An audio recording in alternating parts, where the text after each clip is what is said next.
Bonjour à toutes et tous et bienvenue dans cette vidéo dans laquelle on va parler des séparateurs, comment structurer en fait sa boutique, créer de véritables sections, séparer ces sections les unes des autres. Donc voilà, on va parler un petit peu de tout ça, on va parler des avantages, des bénéfices et comment concrètement le faire, en l'occurrence avec le Storytem. C'est parti!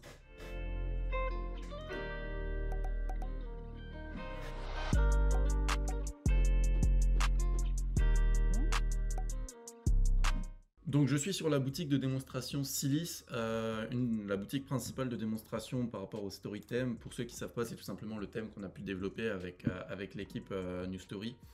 Donc voilà, c'est clairement un des meilleurs thèmes pour bander sa boutique. Vous allez comprendre au fur et à mesure de cette vidéo si vous ne le savez pas encore. Mais là n'est pas le but de promouvoir le thème ou quoi, c'est vraiment de vous donner des petits tips en fait pour vraiment améliorer largement en fait l'aspect branding entre guillemets de votre site. C'est très important et on va voir ça tout simplement ensemble. Donc les séparateurs, qu'est-ce que c'est? Les séparateurs, c'est tout simplement des petites fonctionnalités qui sont très rares au niveau des thèmes. On les a implémentés dans le Storytem parce que c'est quelque chose d'extrêmement important, je pense.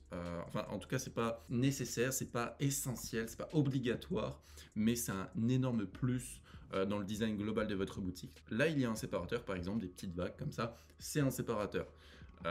Si maintenant on descend, là il y a une petite courbe comme ça, comme une montagne en fait, en quelque sorte, c'est un séparateur. Donc ce genre de choses, ce genre de petits séparateurs comme ça, c'est vraiment, c'est ultra efficace pour améliorer le design global de son site. Donc là je suis sur une autre boutique de démonstration, une boutique plus du coup en multi-produits, une boutique de collection par rapport aux chouchous. Donc là quand on descend, bim, il y a un petit séparateur. Ensuite quand on descend, est-ce qu'il y a d'autres séparateurs? Une petite courbe pareil en bas, ça fait toujours plaisir. Donc voilà, ce genre de petits séparateurs, ça peut vraiment en fait structurer la boutique, amener beaucoup de choses positives. Si maintenant on regarde sur téléphone, c'est également adapté sur téléphone bien évidemment. Et ce genre de choses, c'est vraiment ultra efficace quand maintenant on veut justement améliorer le design global de son site. Je me répète, mais c'est vraiment pour que vous compreniez bien le but en fait de la manipulation. Donc comment faire ça? C'est très simple. Là en l'occurrence, on est sur une section vidéo, c'est celle-là, image avec texte, donc en l'occurrence c'est une vidéo avec un texte à côté. Donc on va juste désactiver les animations pour montrer l'exemple. Et là, on voit qu'il y a le séparateur en haut et les séparateurs sur le Storytime, ils sont toujours tout en bas. À chaque fois de chaque section, il y a les séparateurs. Il y a un séparateur en haut de la section et vous pouvez également ajouter un séparateur en bas de la section. En l'occurrence, ici, il y a une autre section juste en dessous, donc on va pas le faire, ça servirait plus ou moins à rien. Donc séparateur du haut, c'est des vagues. Si maintenant, par exemple, je veux mettre une ligne droite, j'aurai tout simplement une ligne droite comme ça penchée. Si maintenant je mets une ligne droite inversée, c'est simplement une ligne droite dans l'autre sens, tout simplement. Une flèche, c'est une section, enfin un séparateur flèche. Petite flèche, c'est simplement une petite flèche au milieu, comme ceci. Si maintenant je mets une courbe, c'est comme au-dessus des FAQ qu'on a pu voir en bas au niveau du site, et une courbe inversée, c'est bien évidemment une parabole inversée. Donc c'est vraiment très basique. Peut-être qu'à l'heure où vous regardez cette vidéo, il y aura d'autres séparateurs qui seront disponibles, bien évidemment. C'est suivant les mises à jour, suivant les suggestions également des utilisateurs du thème, on sera amené bien évidemment à mettre d'autres séparateurs. C'est déjà prévu, c'est déjà en cours, notamment pour certains séparateurs, de mettre notamment de nouveaux designs dans les prochaines mises à jour. Donc probablement, quand vous regardez cette vidéo, il y aura déjà d'autres séparateurs qui seront disponibles.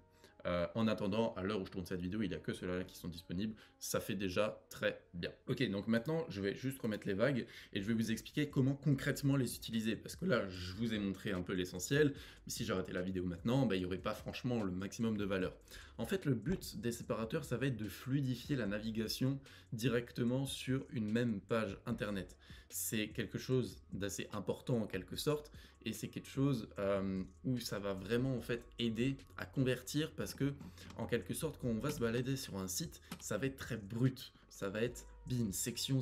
En l'occurrence là il y a des animations, donc encore une fois ça fluidifie la navigation.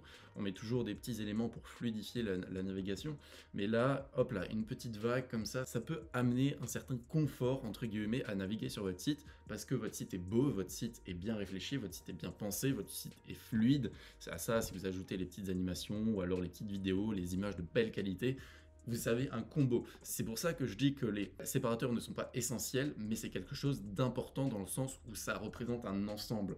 Il faut que ça fasse partie d'un ensemble. Si vous avez seulement les séparateurs, vous n'aurez probablement pas le meilleur site du monde. Par contre, si vous avez les séparateurs, un petit peu d'animation, des images de très belle qualité et un copywriting efficace, à ce moment-là, vous pouvez accomplir de très grandes choses. Ce qu'il faut bien comprendre, quand je vois certains sites qui utilisent notamment le Storytime, quand je tombe sur ce genre de site par hasard, qui utilisent les séparateurs ou même sur d'autres thèmes, hein, voilà, c'est disponible également sur d'autres thèmes, souvent c'est très très mal utilisé. Là, on voit que l'arrière-plan de cette section est gris, alors qu'au-dessus il est blanc. Donc il y a une séparation au niveau de la couleur d'arrière-plan de ces sections. Donc là, ça va être bien de fluidifier la séparation qui va être probablement très brutale, entre guillemets. En l'occurrence, là c'est un gris très clair, donc c'est moins brutal que si maintenant c'était du noir et juste avant du blanc. Et là, il aurait fallu plus ou moins fluidifier la séparation des deux sections. Mais là encore, ça va dans le sens où c'est un blanc et un gris très clair. Mais on va quand même venir fluidifier. Donc, les séparateurs, retenez-le bien, c'est quelque chose que vous pouvez utiliser notamment lorsque vous changez d'arrière-plan, la couleur d'arrière-plan d'une section par rapport à celle qui est juste avant ou celle qui est juste après. Si maintenant, par exemple, on prenait l'exemple de cette section-là, la section avis, je vais m'y rendre juste ici. Je désactive les animations pour vous montrer l'exemple. Tac, je reviens juste en dessous. Et ici, vous voyez qu'il y a une séparation. J'ai pas mis de séparateur, c'est volontaire.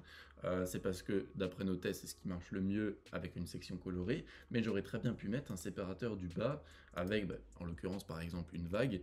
Là, le séparateur est gris. Il suffit simplement de changer la couleur du séparateur en orange, par exemple, ou une autre couleur, mettre un dégradé, c'est possible.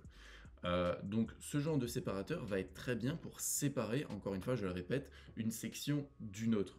Là en l'occurrence je vais l'enlever, tac, aucun, je vais mettre une couleur, la couleur qu'il y avait juste avant, et comme ça il n'y aura pas de souci, juste réactiver les animations, on va pouvoir enregistrer, et comme ça va revenir à la normale. Donc il faut bien comprendre que les séparateurs sont utilisés dans certains cas seulement, il ne faut pas en abuser, et il ne faut pas essayer de créer, je ne sais pas trop quel design, essayer d'inventer voilà, un truc assez bizarre entre guillemets. Il faut vraiment les utiliser avec parcimonie, j'aime bien utiliser ce mot, il faut les utiliser avec modération, parce que c'est quelque chose qui peut vite devenir lourd sur un site. Quand il y a trop de séparateurs, trop de vagues, trop de courbes, trop de flèches, trop de machins, on ne sait plus où amener notre attention. Or, il faut vraiment apporter votre attention, l'attention des clients, des visiteurs vers l'essentiel. Encore une fois, ça maintenant je viens sur le deuxième point, c'est les séparateurs peuvent être très efficaces pour amener l'attention dans un certain cadre. Si maintenant on veut par exemple mettre un séparateur sous les logos de confiance, ce qui va être intéressant déjà dans un premier temps, ça va être de changer la couleur d'arrière-plan dans une couleur unie. La couleur unie, on va la changer dans un gris assez clair.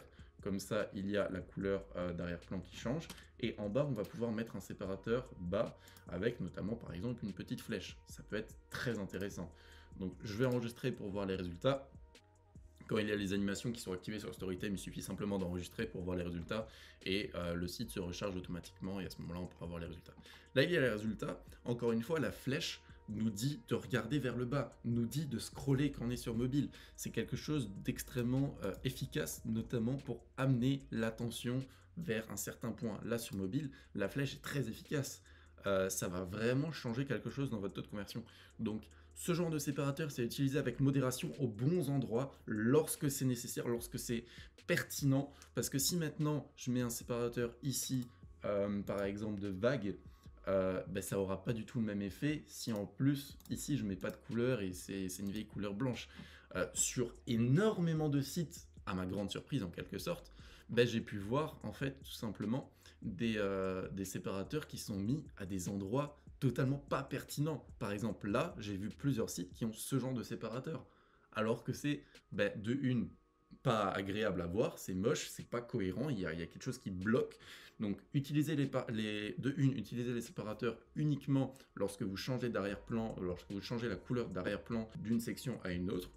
et utilisez-les pour amener l'attention des visiteurs vers un certain point. Si vous avez des questions sur le Storytime ou sur les séparateurs ou sur n'importe quoi concernant le design ou la création de site, n'hésitez pas à aller en commentaire, on répondra à tous vos commentaires bien évidemment. En attendant, on a sorti une toute nouvelle formation 100% gratuite, vraiment axée sur la création de sites. C'est là-dedans que nous-mêmes on est experts, donc on a vraiment voulu en fait créer une formation qui va pas forcément vous apprendre à lancer vos pubs sur Facebook, faire du marketing d'influence, mais ça va vraiment vous apprendre à créer un site de marque. En fait, vous allez devenir tout simplement expert en création de site en très peu de temps, grâce à seulement 4 vidéos qui vont vous apprendre très rapidement le design global du site, comment créer par exemple les photos de produits, les bannières, comment structurer votre boutique au niveau des sections et des petits tips que nous-mêmes on utilise bien évidemment dans la vie de tous les jours lorsqu'on parle de e-commerce.